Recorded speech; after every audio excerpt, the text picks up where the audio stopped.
today we are discussing about the rice field among world's top methane hotspot. हम लोगों ने previous class में discuss किया था कि एक टनल के अंदर मीथेन गैस के लीकेज से वहाँ पे ब्लास्ट होता है।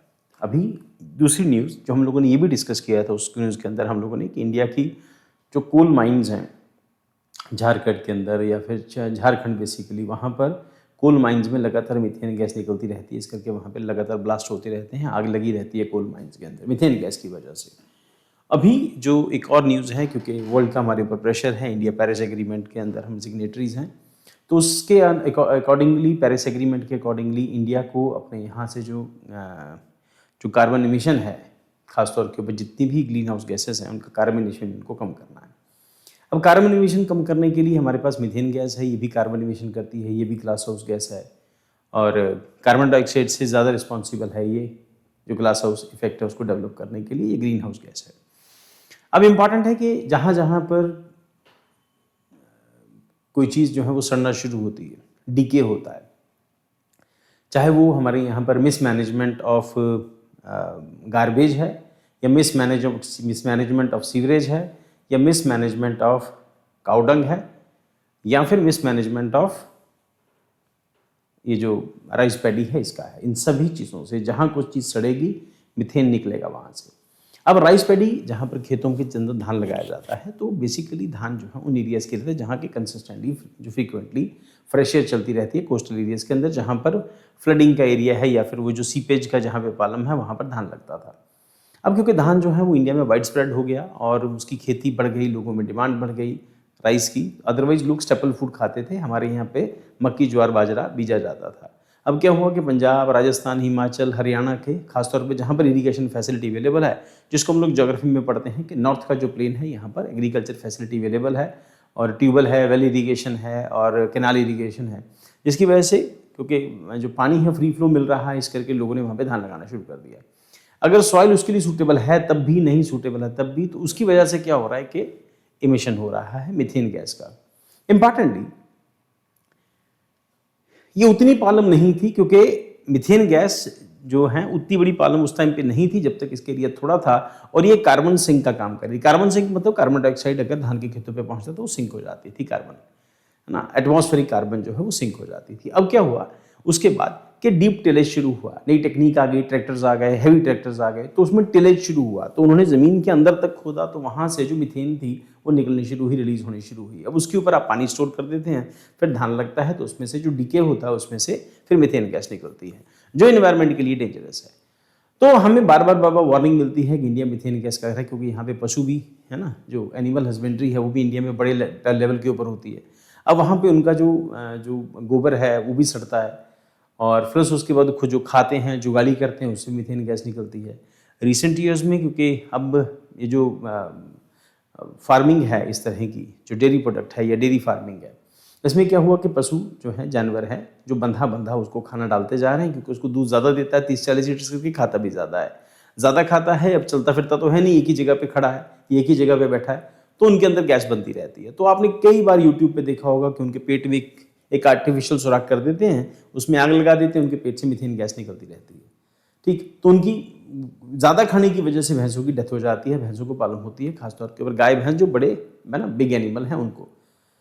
अब यहाँ पे मीथेन गैस को लेके जो प्रॉब्लम है उसको हम लोग डिस्कस करते हैं। हालांकि गवर्नमेंट की तरफ से 2-3 इनिशिएटिव्स हैं और उसमें गवर्नमेंट कोशिश कर रही है कि आने वाले दिनों के अंदर हम ऐसी जो वैराइटीज़ हैं राइस की डेवलप कर लें जिसको पानी की जरूरत नहीं पड़े। इसके अलावा गवर्नमेंट के 2-3 प्रोग्राम हैं, उसमें सीरी सिस्टम प्रोग्राम है, उसमें AW अल्टरनेटिव जो वेटिंग एंड ड्राइंग सिस्टम है वो सब है। तो उसके बाद देखो गवर्नमेंट इन चीज़ों में क्या क्या इनिशिएटिव्स हैं गवर्नमेंट के और क्या हो रहा है। तो ग्लोबल पैडी इमिशन है, डबल हो गया सिंस 1960 के अंदर, क्योंकि उस ईयर में एरिया थोड़ा था, प्रोडक्शन कम थी। अब 1960 से 1980 तक जो था वो जितनी तब वहाँ पे मीथेन गैस निकलती उसका 90% ज़्यादा मीथेन गैस अब निकल रही है और आने वाले दिनों के अंदर 25% एरिया और बढ़ेगा तो और मीथेन गैस इमिशन होएगा। And soil organic carbon shifting field from sinks to sources. Suitable organic agronomic techniques like SRI system or rice intensification, AWD यानी कि alternate wetting and drying and crop diversification are no longer optional. They are imperative for balancing food security and climate commitments. Context क्या कहता है? The landmark study published in Nature Food combining meta-analysis in 1200 field trials, ecosystem modeling and AI revealed that the global paddy methane emission reached 1 billion tonne carbon dioxide से ये ज़्यादा हो गया है annually, with eastern India खासतौर पे intensified as the global hotspot.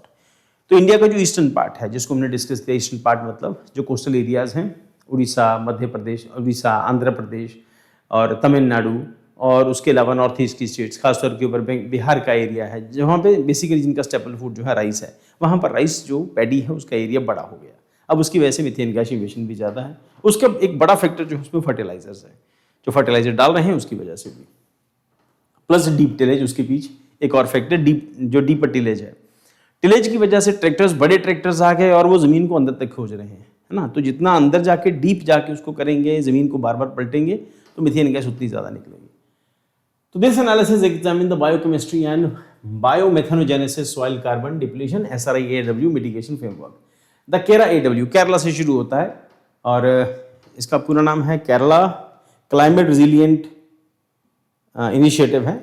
केरा का मतलब AW इनिशिएटिव है in Kerala and policy trade off between food security and Paris climate pledges. जो भी वहाँ पे पेरिस क्लाइमेट जो प्लेज हमने ली थी उसके अकॉर्डिंगली ग्रीन हाउस गैसेज का इमिशन कम करना है।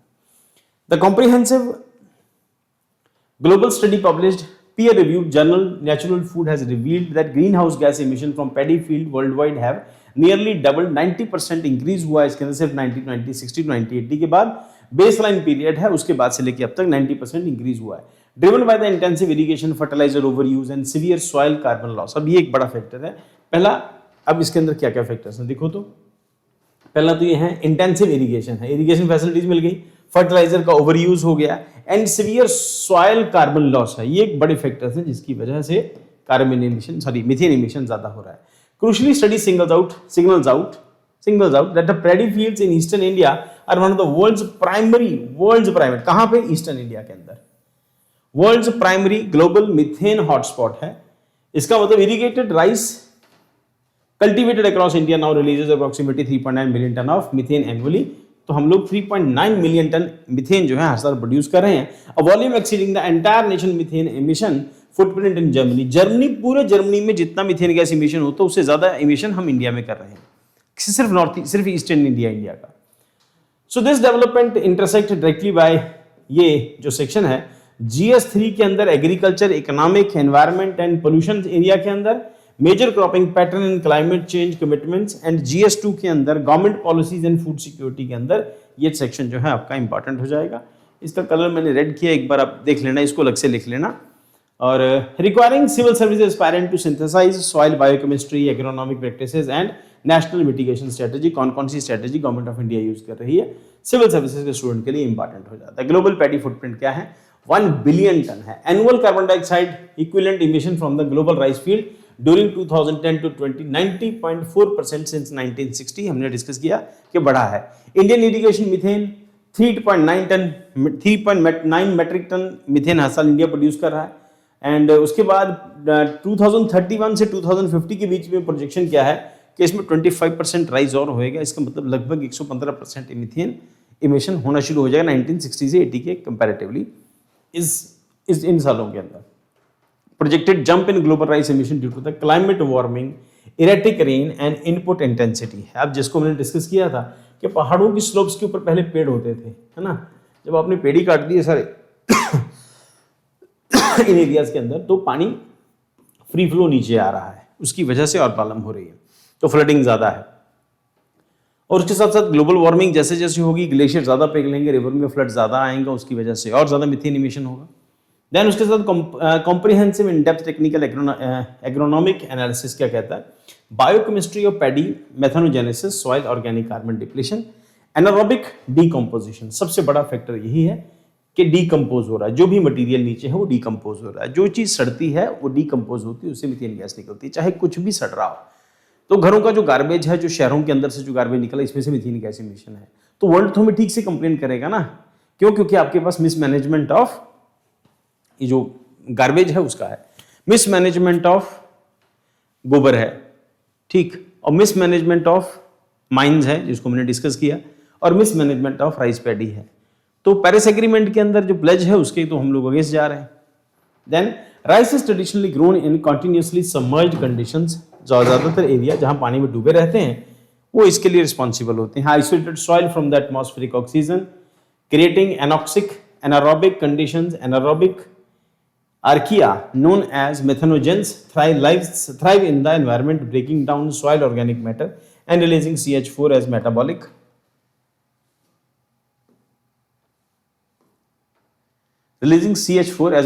By product.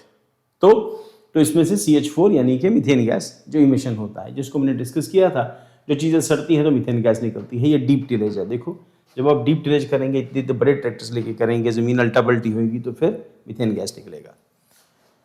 सो उसके साथ हीट ट्रैपिंग पोटेंसी है। मीथेन इज रफली 20 to 36 time more potent than carbon dioxide by trapping heat in the atmosphere over 100 time scale, 80 plus times more potent over the 20 years horizon. तो carbon dioxide से ज्यादा responsible है ये heat trap करने के लिए या glass house green house effect develop करने के लिए। एंड एग्रोनॉमिक एग्रीवेटर्स क्या कहते हैं? Stubble incorporation, incorporating left over crop residue provides abundant organic substrate from the methanogens. तो जो फसल काटी हम लोगों ने, उसका जो रेसिड्यू था बीच में छोड़ दिया, फिर अगली बारी खेती वाला कौन इतना सब कुछ करेगा, फिर उसमें फिर दोबारा से पानी डाला, फिर फसल लगाई, और उसके बाद से वो चीज़ जो वहाँ सड़ रही है उसकी वजह से मीथेन गैस निकल रही है। देन एक्सेस नाइट्रोजन फर्टिलाइजर, ये हम लोग कई बार डिस्कस कर चुके हैं। नाइट्रोजन फर्टिलाइजर का ओवर यूज है, उसकी वजह से मीथेन गैस निकल रही है। Then soil organic carbon SOC inversion है। While paddy fields are acted as carbon sink, जिसको मैंने स्टार्टिंग में डिस्कस किया, removing 289 metric ton of carbon dioxide year in 1961 से 80 तक ये कार्बन डाइऑक्साइड को खा पी जाते थे। रीजन उसके वो पानी के एरिया में आके कार्बन डाइऑक्साइड खत्म हो जाती थी। Intensive tillage and continuous flooding transformed over 1/3 of the global paddy fields in the carbon sources by 2010. अभी क्या है? Mitigation pathways, SRI alternative waiting drawing AW केरा प्रोजेक्ट किया गया है। सबसे पहले SRI है। SRI में क्या है? Promoted under the ICAR NICRA national innovation in climate resilient agriculture, और यहां पर केरला के साथ भी यही है, Kerala climate resilient agriculture project. SRI involves single young seedling transplantation with wide spacing and unflooded moist soil. अब दूर दूर जगह पे उसको जो लगाया जाएगा, धान लगाया जाएगा, दूर दूर लगाएंगे और उसमें पानी खड़ा करने की कोई जरूरत नहीं होगी। रिड्यूसिंग वाटर यूजेज, पानी का यूज कम हो जाएगा, 30 to 50% मीथेन गैस इससे कम होएगी। उसके साथ अल्टरनेट वेडिंग एंड ड्राइंग। अब खेत में एक बार पानी दिया, पानी सूख गया तो क्रैक्स डेवलप हुए, इसमें से ऑक्सीजन निकलेगी। ठीक, सो fields are periodically allowed to dry out, so soil cracks open, introducing atmospheric oxygen निकलेगा, उससे oxygen inhibits anaerobic methanogens and promotes aerobic methanotropes, methane eating bacteria। जब क्रैक डेवलप होंगे तो मीथेन ईटिंग बैक्टीरिया वहां से develop होगा जो methane को नहीं निकलने देगा, उसको खा जाएगा। Cutting emission up by 48% without compromising yield. The KERA AWD, KERA मतलब केरला से लगा के Kerala climate resilient agriculture initiative Kerala government का है, spear headed by the International Rice Research Institute IRRI। हमने डिस्कस किया ये कहां पर है, in the Thrissur Kole island and Palakkad Malampuzha canal zone है। It test low emission rice protocols, introducing substituting agricultural lime with phosphorus gypsum and neutralise subsoil acidic while. यहाँ पर एक लाइन यहाँ पे कम है, ये वाइल ये राइस पैडी यहाँ पे जब लगा रहे हैं तो यहाँ पे केरला का सिस्टम, थ्रिसूर का सिस्टम जो है उसमें क्लाइमेट रेजिलिएंट एग्रीकल्चर के अंदर तो ये है कि यहाँ पर कैनाल जोन्स इन सब एरियाज के अंदर जो एग्रीकल्चर लाइम इसमें यूज कर रहे हैं, फॉस्फोरस और जिप्सम यूज करके न्यूट्रलाइज कर रहे हैं कार्बन इमिशन को या मीथेन इमिशन को। Adoption barrier in the food security in climate, commitment dilemma, socio economic adoption barrier है। सबसे पहले क्या है? Small holder farmer resist AWD SRI technique, कि उनको लगता है इससे एक तो प्रोडक्शन कम हो जाएगी, दूसरा ये है कि टेक्निक कंपैरेटिवली महंगी पड़ती है। दूसरा shortage of manual weed management है, फ्लडिंग नेचुरली सप्रेस वीड्स, जब पानी डालते हैं उसके अंदर तो वीड अपने आप खत्म हो जाता है। तो ये जो करेंगे इस तरह की एग्रीकल्चर करेंगे तो वीड डेवलप होएगा। वीड मतलब जो आसपास ऐसे फालतू झाड़ियाँ झुड़ियाँ उगाती हैं उसकी वजह से प्रोडक्टिविटी कम हो जाती है, जब पानी डाल देंगे वो खत्म हो जाती है। So lack of precise irrigation control infrastructure and risky aversion against erratic monsoon rainfall। तो फिर ये भी एक एस्पेक्ट आ जाता है, मानसून सीजन के लिए मैनेजमेंट के कई सारे इश्यूज के साथ जुड़ जाते हैं। Food security versus Paris NDC। Rice is dietary staple for the 50% Indian population के अंदर यही मेनली खाया जाता है। 50% of rainfed harvested area. While India committed under the Paris agreement, हम लोग इसके अंदर सिग्नेटरी हैं कि हम लोग जीएचजी कम करेंगे, ग्रीन हाउस गैस इमिशन को कम करेंगे, जीडीपी बाय 45% बाय 2030 तक। Agriculture remain excluded from the explicit target based emission cuts in protected rural livelihoods.